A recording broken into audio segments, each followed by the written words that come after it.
In my presentation, I will talk about the parts of the needle, the correct angulation of those needles for specific injections, as well as about the patient transportation from the wheelchair to the table and from the table to the wheelchair.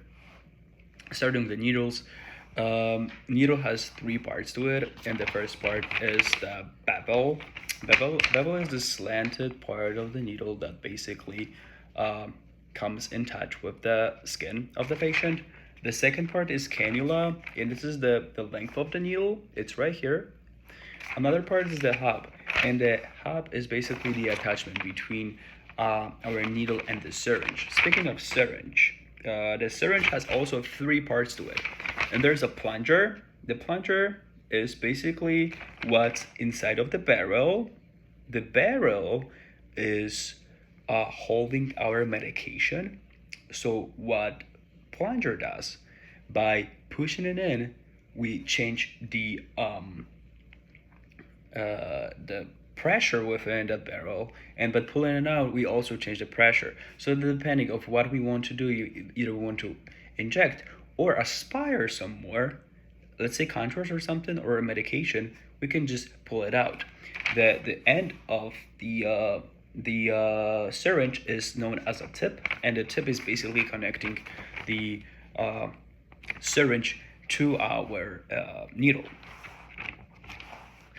For angulations, we have different kinds of angulations for each in type of injection. So let's say we have intramuscular. So for intramuscular, we want to use 90 degrees angulation of our syringe. So you want to come at the perpendicular angle to our muscle. For subcutaneous, we want to use 45 degrees.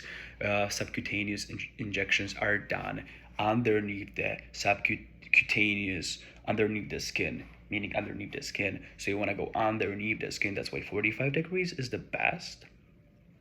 Another one is intravenous. This is 30 degrees. We want to access the vein. And in the intradermal, which is in between the skin, it's only 15. You want to come at very shallow angle because we just want to access that intradermal, which is very thin layer.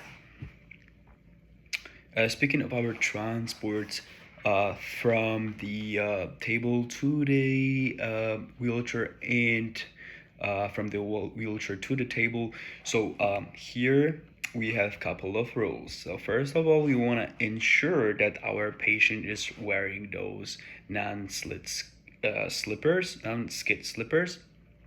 The next step is to bring our patient to the table, lowering the table as low as it is possible.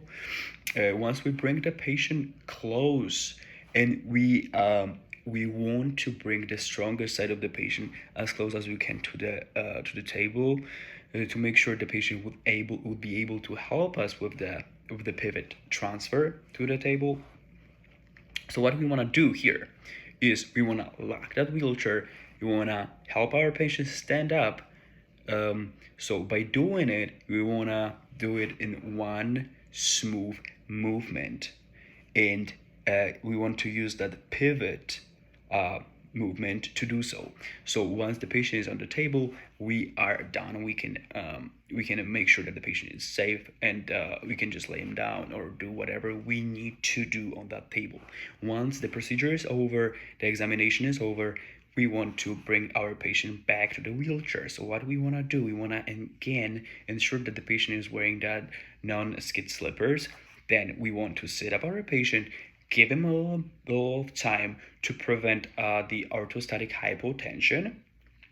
Another thing we want to do is to obviously before that we want to lower down the table again, and then once the patient is sitting down, we want to bring the wheelchair as close as we can to the patient, to the strongest side. We want to lock those wheels, and we want to, in one smooth movement, bring the patient back to the wheelchair. And here's a couple of things we want to prevent. The back strain, so we want to use our knees and quadriceps, not our back. So we want to keep the back straight and bend our knees. You want to keep our feet apart for balance.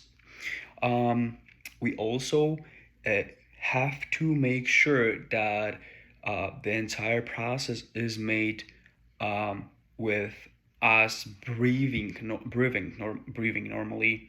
So we don't want to do that holding the breath, because that might mean that the object we're trying to the patient in this scenario we're trying to move is way too heavy for us, and we would need assistance. We can't do it by ourselves, because that may risk the injury not only to us but also to our patients, and we should never do that.